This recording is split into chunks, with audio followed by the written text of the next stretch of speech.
모든 맥락의 내면 세계의 질서와 영적 성장이라는 책이 있죠. 이 책에서 보면은 우리의 내면의 질서가 얼마나 중요한지를 말해주고 있습니다. 여러분, 우리가 내면이 정돈되고 또 영혼이 정돈되고 이 안에서 되게 질서 있게 돌아가는 사람들이고요. 어떤 사람들은 이것이 질서가 안 잡혀가지고 방황하기도 하고 어떤 기준을 잡지도 못하게 하고 이것저것 막 헤매는 사람들도 되게 많이 있습니다. 이건 혼돈이라고 하는데, 내면이 혼돈 가운데 있는 사람과 내면이 정리정돈된 사람의 삶은 완전히 틀리다고 얘기하고 있는 거죠. 내면 세계의 질서가 아주 잘 정리된 사람의 대표로 고든 맥도날드 목사님은 세례 요한을 들고 있고요. 내면 세계의 질서가 엉망진창인 사람을 이스라엘의 초대 왕이었던 사울 왕을 들고 있습니다. 우리 사랑하는 친구들, 세례 요한에 대해서 잘 모르죠. 물론 예수님의 제자였던 요한에 대해서도 잘 모르실 거예요. 하지만 존은 알죠. 존이 요한인데, 이 세례 요한은 내면 세계의 질서가 어떻게 정리가 잘 되어 있었냐면, 자기 자신이 만년 2인자로 살아야 되거든요. 2인자로. 주인공은 되지 못했어요. 조연으로 이렇게 살 수밖에 없는 인생이었습니다. 그랬을 때 많은 사람들은 왜 나는 이것밖에 못하냐, 내가 주인공이 되고 싶다, 내가 가장 끝까지 올라가고 싶다, 이런 야망이 생기고 막 이럴 법도 한데, 이분은 자기의 조연의 역할에 대해서 하나님께서 나에게 주신 위치라는 정리되어진 마음들이 있었던 것이죠. 세례 요한의 인기가 정말 많았어요. 어느 정도로 인기가 많았냐면, 세례 요한이 나중에 순교하거든요. 순교했을 때 여러분, 민족 지도자가 죽는단 말이에요. 우리나라를 막 이끌던 민족 지도자가 죽었어요. 이순신 장군이 죽는다거나 다른 어떤 민족 지도자가 죽으면 우리가 모든 국민이 슬픔에 빠지잖아요. 마찬가지로 세례 요한이 순교했을 때, 참수장에서 순교를 당했는데, 순교했을 때 이스라엘 모든 백성들이 모든 골로부터 빠져나와서 베세다 들녘에 모여서 막 슬픔을 토로하고 있는 그런 시츄에이션이 있었어요. 그때 예수님께서 그 들녘에 나타나셔서 베푸신 이적이 오병이어입니다. 그래서 오병이어라는 이적은 이 세례 요한의 순교와도 관계가 있는데, 아무튼 이 세례 요한은 그만큼 민족 지도자로서 영향력이 있는 사람입니다. 자기가 그 정도로 인기가 많으면 나도 가장 위에 높은 곳에 올라가고 싶을진데, 세례 요한은 그냥 자기의 2인자의 자리, 예수 그리스도께서 오시는 길을 예비하는 사람으로서 살아갔어요. 그것도 오늘 여러분들이 함께 말씀을 읽었듯이 옷도 병건한 게 없어서 낙타 털로 만든 옷을 입었고, 음식으로는 메뚜기와 석청을 먹으면서 들에서 살아갔습니다. 이게 참 광야에서 살아가는 거죠. 이게 참 어려운 이야기입니다. 목사님의 제자 중에 서울대학교에서 이제 신소재를 전공하고 있는 친구가 있는데, 이 친구는 무슨 동아리를 하냐면은 서울대 오케스트라 동아리를 해요. 그래서 이제 오케스트라 동아리를 하는 친구들은 이제 중고등학교 때 약간 바이올린 친 친구들, 첼로 하는 친구들에서 교양하게 쓰이는 악기들을 조금씩 한 친구들이 그 동아리에 들어가게 되어 있는데, 이 친구의 포지션은 비올라예요. 그래서 이 친구 하는 얘기가 뭐냐면, 목사님 비올라 아무도 안 와요. 비올라 진짜 조금이에요. 그리고 선배들도 자기가 비올라 지원했더니, 이 친구 고등학교 때 비올라를 했는데, 비올라를 지원했더니 되게 의외라는 거예요. 야, 비올라에 신입생 들어와서 막 이렇게 얘기를 할 정도로 비올라라는 악기가 인기가 진짜 없는 악기입니다. 왜 그런 줄 아세요, 여러분? 교향악단에 쓰이는 스트링 계열의 악기 중에서 제일 돋보이는 거는 제1 바이올린입니다. 그리고 이 제1 바이올린을 맞추는 제2 바이올린이 있어요. 여기까지도 괜찮아요. 또 밑에 음을 관장하는 두 악기가 있습니다. 첼로가 있고 콘트라베이스, 더블 베이스가 있는데, 이 콘트라베이스하고 첼로도 나름대로 존재감이 빛납니다. 아주 깊은 저음을 내주는 콘트라베이스가 있고요. 또 아름다운 선율로 밑에 음으로 받쳐주는 첼로가 있습니다. 근데요, 비올라는요, 제1, 2 바이올린, 첼로, 콘트라베이스 사이에 껴가지고 아무것도 아닌 것 같은 거예요, 느낌이. 근데요, 이 비올라가 너무나 중요한 역할을 합니다. 제2 바이올린이 내줄 수 있는 선율은 하나기 J 바이올린이 낼 수 있는 밑에 음을 더 풍성하게 내주기 위해서 J 바이올린을 도와주는 역할을 해요. 첼로가 또 그 밑에서 도와주는데 첼로가 또 낼 수 없는 아래음의 영역을 비올라가 도와줍니다. 그래서 비올라의 정체성이 있어요. 그래서 여러분 이 비올라를 하시는 분들은 자기 악기에 대한 정리와 정돈이 있습니다. 나는 비록 이 바이올린이 될 수 없고 첼로나 더블 베이스, 콘트라베이스가 될 수 없지만 나는 나의 역할, 나의 길을 가겠다. 이런 역할을 하는 그런 것이죠. 마치 이 세례 왕의 인생이 그런 인생이었지만 자기 자신을 그곳에 갖다 놓은 분이 하나님이시라는 생각. 내가 이런 역할로 태어났다. 나는 이런 사람으로 부름받았다라는 생각 때문에 아주 질서정연하게 흔들림 없이 자신의 인생을 살아갔던 것이죠. 물론 맨 마지막에 마태복음 11장에 보면은 죽음을 앞두고 한 번 더 확인하는 작업은 있었어요. 예수님, 저 이제 죽을 것 같은데 오실 그 일에 당신 맞죠? 제가 당신을 위해 일을 했는데 그런 어떤 죽음을 앞두고 떨리는 마음은 좀 있었어요. 그러나 예수님 뭐라고 말씀하시냐면 너희가 무엇을 보았느냐? 흔들리는 갈대더냐? 아니다. 여자가 낳은 이 중에 새 여보다 나은 이가 없다 하면서 내면 세계의 질서와 모든 어떤 자신의 삶의 태도가 정리되고 정돈되고 아름다운 인생을 살아가신 분이 세례 요한입니다. 반면 이스라엘의 초대 왕이었던 사울 왕. 그럼 이스라엘 사람들은 왕이 없었어요. 왕이 없다가 이제 왕을 세우게 됐는데 그 첫 번째 왕이 바로 사울 왕입니다. 우리나라 조선시대 때 첫 번째 왕이 누구예요? 태조 이성계. 그죠? 고려시대 때 첫 번째 왕이 누구예요? 왕건이죠. 신라시대 첫 번째 왕이 누구예요? 박혁거세. 이런 것처럼 이스라엘의 초대 왕이 사울이라는 사람이에요. 사울 왕은 내면 세계의 질서가 엉망진창이었어요. 주께서 분명히 기름 부어서 사무엘 선지자를 통해서 기름 부어서 자기를 왕으로 세운데도 불구하고 2대 왕, 이제 두 번째 왕이 되는 다윗을 향한 질투가 너무 심했습니다. 그래가지고 다윗을 죽이고 싶은 것에 인생의 투자를 너무 많이 했어요. 왜 그런 줄 아세요? 사람들이 다윗이 골리앗을 물리치고 잘 싸우니까 이런 노래를 지어서 불렀습니다.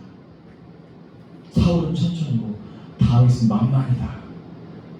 그러니까 다윗이 좀 더 능력이 있고 더 많은 대적자들을 죽이는 어떤 전쟁에 능한 사람이다. 이런 칭찬을 하니까 그 칭찬이 막 흔들리는 거예요. 사울 왕이 만약에 내면 세계의 질서를 갖고 있었다면, 자신의 자존감이 있었다면 흔들리지 않았을 겁니다.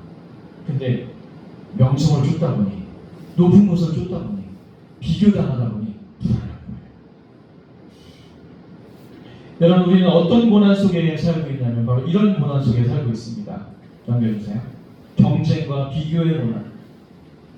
여러분, 우리는 늘 경쟁하고 늘 비교하는 세상에 살고 있고, 특별히 대치동 이 땅에 강남에 살면서 너무나 많은 경쟁과 또 너무나 많은 비교를 당하고 있죠. 특히 여러분, 이렇게 경쟁과 비교가 있는데 부모님한테 비교당하는 걸 듣잖아요.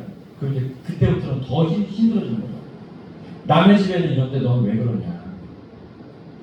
남들 다른 아들과 다른 딸들은 잘 되고 있는데 너는 왜 그러냐? 이런 비교하는 얘기 듣다 보면은 나락으로 떨어집니다, 마음이. 그런 고난이 우리에게 있는 것이죠. 쟤는 키가 크고 나는 키가 작다. 비교하는 또 막 그런 것들. 쟤네 집은 부자고 쟤네 집은 금수고 나는 흙수저다. 이런 비교하는 것들이 우리 안에 있는 것이죠. 같은 강남인데 잠실 분들이 여기 대치동 분들을 만약에 부러워한다, 이런 비교하는 마음이 있다. 이것도 이제 문제가 되는 것이죠. 근데 끊임없이 우리에게 그런 도전들이 우리 마음속에 있는 거예요. 니네 집 몇 평이냐? 너는 무슨 차를 타냐? 이런 것들이 계속해서 우리 마음속에 갈등을 주고 고난으로 다가옵니다. 특별히 우리 청소년기에 그게 심하죠. 우리 집안은, 우리 아빠 엄마는, 나의 성적은, 나의 외모는, 나의 재능은, 이런 것들이 우리에게 고난으로 다가온다는 것입니다. 또한 여러분, 우리에게 어떤 고난이 있습니까? 여러분, 인생이라는 것은 저도, 부장지사님도, 우리 선생님들도, 여러분들도 내일 월요일이잖아요. 그 월요일은요, 처음 가본 길이에요. 그러니까 우리 인생은 누구도 가본 길을 가는 사람은 없습니다. 늘 처음 가보는 길을 가죠. 또 이 처음 가보는 길이 좀 쉬운 길이 있을 수 있어요. 하지만 여러분, 어떤 단체에 짝이 되거나 또 어떤 중요한 역할을 맡잖아요. 그 처음 가보는 길이 얼마나 많은 부담이 되는지 모릅니다. 목사님도 부담이죠. 여러분의 선생님으로, 말씀 선생님으로 있으니까 부담이죠. 한 주간 여러분이 열심히 살았고 이제 주일날 와서 주님 만나는 시간인데 제가 여러분에게 말씀드리는 거예요. 근데 저는 어때요? 부담이 있겠죠. 항상 우리는 처음 가보는 길에 서 있습니다. 그래서 이 처음 가보는 길이 우리에게 부담이죠. 우리는 주님이 아니라 내일을 알 수가 없어요. 그래서 뭐든지 다 처음 가보는 길입니다. 이 처음 가보는 길은 우리에게 고난이죠. 또한 여러분, 우리는 막막한 기다림이 있습니다. 여러분, 공부했는데 내가 뭐 훌륭하게 될 거다, 내가 좋은 직장에 다닐 거다, 내가 아름다운 인생을 살 거다라는 확신이 있어요? 없죠. 우리는 그저 준비할 뿐이에요. 여러분, 인생은요 10대에서 한 20대 후반, 30대 초반까지도 준비하는 기간이에요. 그리고 나머지 50년 살아가는 겁니다. 그 준비하는 기간이 여러분 얼마나 막막하시겠어요? 내가 이렇게 준비한 것으로 나머지 50년을 살 수 있을까? 나머지 평생을 살 수 있을까? 이런 막막한 기다림이 우리에게 있는 것입니다. 여러분, 이것은요 우리에게는 고난이고 우리에게 힘듦이에요. 그래서 잠언 4장 23절은 이렇게 말씀하고 있습니다. 우리 다 같이 읽겠습니다. 시작. 모든 지킬 만한 것 중에 더욱 내 마음을 지키라. 생명의 근원이 이에서 나느니라. 그러니까 우리의 이 고난 속에서, 이 처음 가보는 길에서, 경쟁과 비교 속에서 우리가 지켜야 할 것이 뭐냐? 바로 마음이에요. 바로 내면생이란 말이에요. 외부를 아무리 아름답게 꾸며도 거기에는 뭐 없습니다. 우리에게 중요한 것은 마음의 문제라는 것이죠. 넘겨주세요. 마음이 병들고 자존감이 상실되고 무기력하게 되고 포기하게 되고 급기야는 인생을 완전히 포기하게 되는 자살까지도 가게 되는 것이 이 마음이야. 그래서 어떤 사람은 쾌락이라는 것으로 피신을 합니다. 이 쾌락이 질병이 되는 순간을 뭐라고 하냐면 중독이라고 하는 거예요. 이 중독에 빠지잖아요. 헤어나오지를 못해요. 여러분, 지금은 여러분들이 학교 다니시고 학원 다니시고 뭔가 매여있는 부분들이 있기 때문에 여러분이 괜찮거든요. 근데 여러분이 이제 20살 돼요. 그럼 더 많은 자유가 주어지거든요. 성인이 되거든요. 그럼 그때 여러분이 만약에 쾌락에 빠져있잖아요. 그럼 이게 중독으로 가는 거예요. 그래서 20대를 허무하게 10년을 보낼 수도 있어요. 여러분, 우리 이제 여러분이 대학생이 되고 나서 뭔가 국가 자격 시험을 본다든가 뭔가 도전하는 사람들은요, 이런 쾌락을 좀 잘 다스리면 거진 성공해요. 핸드폰을 보지 않는다든가, 내가 절제한다든가. 우리 교회 청년부에 고시 통과하신 분 2분 있으시거든요. 이분들은 공부하실 때 첫 번째 처치기 뭐예요? 핸드폰 치워놓기예요. 안 봐요. 카톡은 확인 안 해요. 그걸 끊기거든요. 그러니까 이 쾌락을 잘 다스려야 되는데 이걸 다스리기 쉽지 않아요. 왜? 우리 마음이 힘들고 괴로우니까 이쪽으로 가는 거예요. 그래서 거기서 잠겨있다 보면 그런 고민도 있게 되고 마음의 전쟁도 있게 되니까 쾌락으로 가는 겁니다. 그런가 하면 포기해버려요. 그래서 홈리스가 되어버리는 겁니다. 여러분, 우리나라 진짜 강남에서 잘 못 보겠죠. 근데 그냥 저기 가시는 곳이 있어요. 서울역 가시는 곳. 그 서울역에서 남대문 가는 그 지하철도 있거든요. 거기 겨울에 라면 박스 같은 거 뒤집어 쓰고 주무시는 분들, 슬리핑백 어서 구해서 주무시는 분들 진짜 많아요. 악취가 진동을 하기가 쉽지 않죠. 그래서 그분들에게 어떤 분들이 이렇게 이제 살지 말고 나라에서도 직업을 알선을 해줘요. 그럼 그분들이 직업 알선해주면 열심히 일할까요? 아니요. 일 안 해요. 그냥 노숙하는 게 편해요. 아무 생각 없이 아무 일도 안 하고. 마음을 다스리지 못해서 그냥 망가지고 무너지는 겁니다. 그래서 좀 맛있는 거 좀 사주세요 하고 목사님도 이렇게 연구를 해봤는데, 돈을 들여봤는데 그걸로 술 사셨어요. 소주 사서 드시죠. 술의 칼로리가 7칼로리잖아요. 그거 먹으면 배부르기도 하고 생각이 없어지기도 하고 그러고 살아가는 거예요. 요즘에는 꼭 길거리에 나앉지 않아도 아무 일도 하지 않는 청년들이 진짜 많이 생겼어요. 여러분. 집에 있는 노숙자예요. 아무 일도 하지 않아요. 그런가 하면 극단적으로 자살까지 갑니다. 여러분, 우리나라 자살률 OECD 10만 명 중에 몇 위예요? 1위예요. 1위.